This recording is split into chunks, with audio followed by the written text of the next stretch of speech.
અમદાવાદ નજીક Sanand જીઆઈડીસીમાં green energy policy અમલમાં મૂકીને પ્રદૂષણ મુક્ત ઉત્પાદન કેન્દ્ર તરીકે વિકસાવવામાં આવી રહી છે. હવે અહીં આશરે 25% વીજ પુરવઠો રિન્યુએબલ એનર્જીના સ્ત્રોતોમાંથી મેળવવામાં આવી રહ્યો છે, જેના થકી ઔદ્યોગિક વિસ્તારનો કાર્બન ફૂટપ્રિન્ટ ઘટી રહ્યો છે.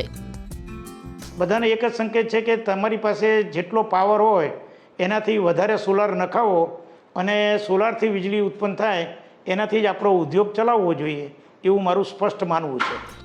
આશરે 5000 એકરમાં ફેલાયેલી સાણંદ જીઆઈડીસીમાં 650 ઔદ્યોગિક એકમો સંચાલિત થઈ રહ્યા છે. રિન્યુએબલ એનર્જીના વધતા ઉપયોગથી ઉદ્યોગોના વીજળી ખર્ચમાં અંદાજે 50% સુધીનો ઘટાડો થયો છે. આનાથી ઉદ્યોગપતિઓની આર્થિક રાહત મળી રહી છે અને સાથે જ પર્યાવરણ સંરક્ષણને પણ પ્રોત્સાહન મળ્યું છે.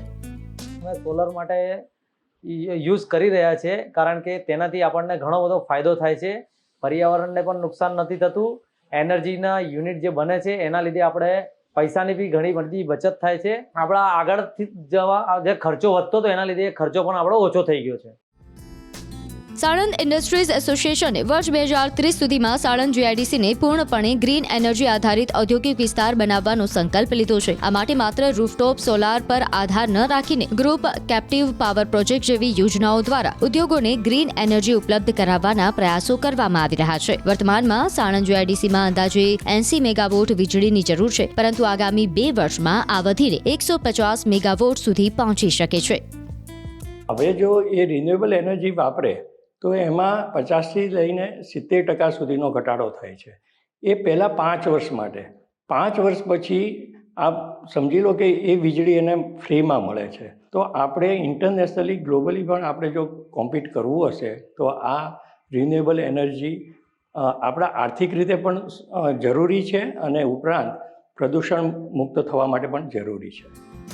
ગ્રીન એનર્જી, ઓછા ઉત્પાદન ખર્ચ અને પર્યાવરણ સંરક્ષણના સંતુલન સાથે સાણંદ જીઆઈડીસી આવનારા સમયમાં ગુજરાતના અન્ય ઔદ્યોગિક વિસ્તારો માટે પણ એક ઉત્તમ મોડલ બનવાની દિશામાં આગળ વધી રહી છે. અમદાવાદ નજીક સાણંદ જીઆઈડીસીમાં ગ્રીન એનર્જી પોલિસી અમલમાં મૂકીને પ્રદૂષણ મુક્ત ઉત્પાદન કેન્દ્ર તરીકે વિકસાવવામાં આવી રહી છે. હવે અહીં આશરે 25% વીજ પુરવઠો રિન્યુએબલ એનર્જીના સ્ત્રોતોમાંથી મેળવવામાં આવી રહ્યો છે, જેના થકી ઔદ્યોગિક વિસ્તારનો કાર્બન ફૂટપ્રિન્ટ ઘટી રહ્યો છે. બધાને એક જ સંકેત છે કે તમારી પાસે જેટલો પાવર હોય એનાથી વધારે સોલાર નખાવો અને સોલારથી વીજળી ઉત્પન્ન થાય એનાથી જ આપણો ઉદ્યોગ ચલાવવો જોઈએ એવું મારું સ્પષ્ટ માનવું છે. આશરે 5000 એકરમાં ફેલાયેલી સાણંદ જીઆઈડીસીમાં 650 ઔદ્યોગિક એકમો સંચાલિત થઈ રહ્યા છે. રિન્યુએબલ એનર્જીના વધતા ઉપયોગથી ઉદ્યોગોના વીજળી ખર્ચમાં અંદાજે 50% સુધીનો ઘટાડો થયો છે. આનાથી ઉદ્યોગપતિઓની આર્થિક રાહત મળી રહી છે અને સાથે જ પર્યાવરણ સંરક્ષણને પણ પ્રોત્સાહન મળ્યું છે. સોલર માટે યુઝ કરી રહ્યા છે કારણ કે તેનાથી આપણને ઘણો બધો ફાયદો થાય છે. પર્યાવરણને પણ નુકસાન નથી થતું.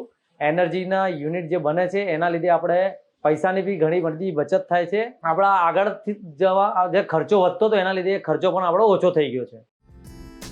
સાણંદ ઇન્ડસ્ટ્રીઝ એસોસિએશને વર્ષ 2030 સુધીમાં સાણંદ જીઆઈડીસીને પૂર્ણપણે ગ્રીન એનર્જી આધારિત ઔદ્યોગિક વિસ્તાર બનાવવાનો સંકલ્પ લીધો છે. આ માટે માત્ર રૂફટોપ સોલાર પર આધાર ન રાખીને ગ્રુપ કેપ્ટિવ પાવર પ્રોજેક્ટ જેવી યોજનાઓ દ્વારા ઉદ્યોગોને ગ્રીન એનર્જી ઉપલબ્ધ કરાવવાના પ્રયાસો કરવામાં આવી રહ્યા છે. વર્તમાનમાં સાણંદ જીઆઈડીસીમાં અંદાજે 80 મેગાવોટ વીજળીની જરૂર છે, પરંતુ આગામી 2 વર્ષમાં આ વધીને 150 મેગાવોટ સુધી પહોંચી શકે છે. હવે જો એ રિન્યુએબલ એનર્જી વાપરે તો એમાં 50થી લઈને 70% સુધીનો ઘટાડો થાય છે. એ પહેલાં 5 વર્ષ માટે. 5 વર્ષ પછી આપ સમજી લો કે એ વીજળી એને ફ્રીમાં મળે છે. તો આપણે ઇન્ટરનેશનલી ગ્લોબલી પણ આપણે જો કોમ્પિટ કરવું હશે તો આ રિન્યુએબલ એનર્જી આપણા આર્થિક રીતે પણ જરૂરી છે અને ઉપરાંત પ્રદૂષણ મુક્ત થવા માટે પણ જરૂરી છે. ગ્રીન એનર્જી, ઓછા ઉત્પાદન ખર્ચ અને પર્યાવરણ સંરક્ષણના સંતુલન સાથે સાણંદ જીઆઈડીસી આવનારા સમયમાં ગુજરાતના અન્ય ઔદ્યોગિક વિસ્તારો માટે પણ એક ઉત્તમ મોડલ બનવાની દિશામાં આગળ વધી રહી છે.